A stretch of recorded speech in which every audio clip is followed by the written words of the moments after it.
మీ business ఏదైనా మీ ఊర్లో promotion చేయాలంటే అది సుమన్ టీవీతోనే సాధ్యం. ఇప్పుడే సంప్రదించండి. మరి మండల కేంద్రంలో ఈ రోజు అనేక కార్యక్రమాలు చేసుకున్నాం. మరి ఎంపీ గారు కూడా వచ్చారు. అందరి సమక్షంలో ఈ రోజు పోచంపల్లికి సంబంధించి అతి ముఖ్యమైన సమస్య నల్లా ఇట్టే మంచినీళ్ళు వస్తలేవు. గత 10 ఏళ్ల నుంచి చేసిన కార్యక్రమాల్లో మరి నీళ్లు రాని సమస్య ఉన్నది. వచ్చే నీళ్లు 40% వస్తే బోర్ నీళ్లు నింపుతురల్లా. బోర్ నీళ్లు మంచినీళ్ళు కలిసే వరకు ఆడికెళ్ళి తెచ్చిన నీళ్లు బూడిదలో వచ్చిన పన్నీరు అవుతుంది. అది కూడా 40%కే వస్తున్నాయి. బోర్ నింపినాక కూడా పూర్తి స్థాయి నీళ్ళు వస్తలేవు. సో దానికి సంబంధించి నీటి వనరులను పెంచుకోవడానికి, తాగునీరు పెంచుకోవడానికి ఈరోజు 5 లక్షల లీటర్లతోటి మనం ఇక్కడ రిజర్వాయర్ ఇప్పుడే దానికి ఫౌండేషన్ స్టోన్ వేసుకొని వచ్చినాం ఎంపీ గారు నేను. సో ఇది ఒక గొప్ప విషయం అని కూడా ఈ సందర్భంగా చెప్తున్నాం. దానికి 10 కోట్ల రూపాయలు శాంక్షన్ కూడా చేసుకొని ఆ కార్యక్రమాలు ఇనాగ్రేషన్ చేసుకున్నాం. అంటే water tank, ground level reservoir, అట్లే పోచంపల్లిలో మొత్తం పైప్ లైన్ సిస్టమ్ కూడా ప్రతి ఇంటికి నల్లా వచ్చే కార్యక్రమంగా మరి పైప్ లైన్ కూడా సంబంధించిన కార్యక్రమాలు చేసుకున్నాం. సో అది మంచి కార్యక్రమం. అట్లే ఒక సరస్వతి విగ్రహం కూడా మరి ఇది ఇక్కడ గవర్నమెంట్ హై స్కూల్లో ఆవరణలో ఇనాగ్రేట్ చేసుకోవడం కూడా జరిగింది. మరి అట్లనే మార్కండేయ స్వామి దర్శనం చేసుకొని ఈరోజు ఇట్లాంటి కార్యక్రమాలన్నీ కూడా చేసుకున్నాం. మంచి కార్యక్రమాలు జరుగుతూ ఉన్నాయి. సో అవన్నీ చేసుకొని మరి మీ అందరికీ కూడా ఈరోజు కళ్యాణ లక్ష్మి చెక్కులు ఒక శుభ కార్యక్రమాన్ని చేసుకొని మీరందరూ ఈ ప్రభుత్వం నుంచి ఏదైతే కళ్యాణ లక్ష్మి చెక్కులు ఆశిస్తుంటారో అవి ఇవ్వడానికి కూడా ఈరోజు వచ్చినాం. సో ఇది కూడా ఒక శుభ కార్యక్రమం, మంచి కార్యక్రమంలో పాల్పంచుకుంటున్నందుకు సంతోషం. మరి ఆ కళ్యాణ లక్ష్మి చెక్కులు కూడా ఇద్దాం. 26 చెక్కులు ఉన్నాయి. మరి అట్లనే 100, 110 సీఎం రిలీఫ్ ఫండ్ 74 ఉన్నాయా, 84 సీఎం రిలీఫ్ ఫండ్ చెక్స్ ఉన్నాయి.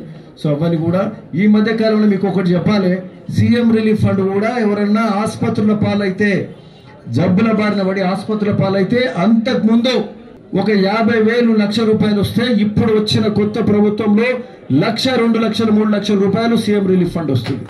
ఇది కాంగ్రెస్ ప్రభుత్వం చేసే కార్యక్రమం.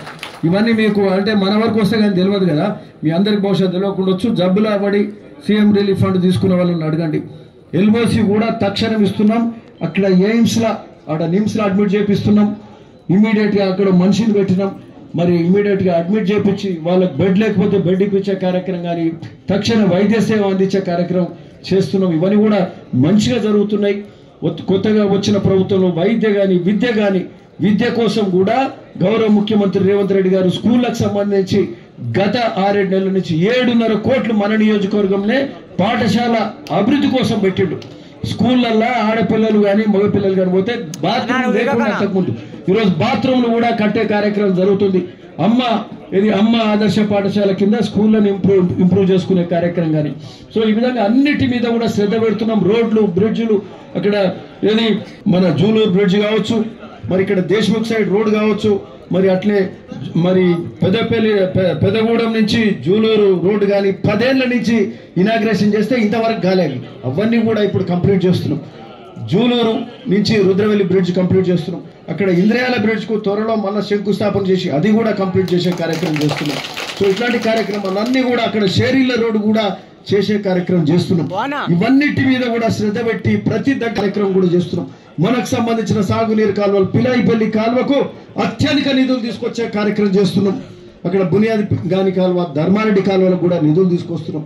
నిన్ననే ఉత్తమ్ కుమార్ రెడ్డి గారు ఇరిగేషన్ శాఖ మంత్రి గారు వారితో కూడా మాట్లాడడం జరిగింది.